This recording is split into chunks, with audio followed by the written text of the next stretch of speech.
So in January, I made $104,000. In February, another huge month, $170,000, which is March, another strong month, $104,000.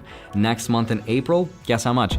$104,000. This is crazy. In May, another big boost, $125,000. June, $75,000. July went lower to $62,000.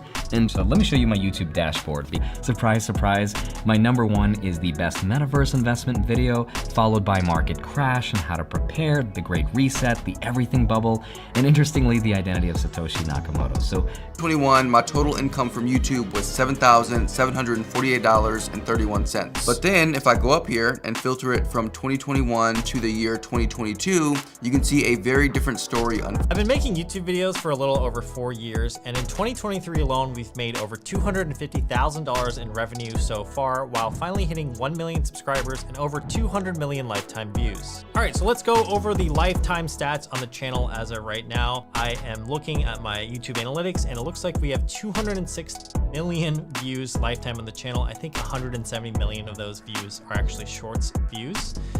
We have 1.173 million subscribers with an overall revenue of $500,000 and up, which is absolutely crazy for 4 years here on YouTube. All right, the last thing I want to share with you guys is the lifetime RPM on this finance channel.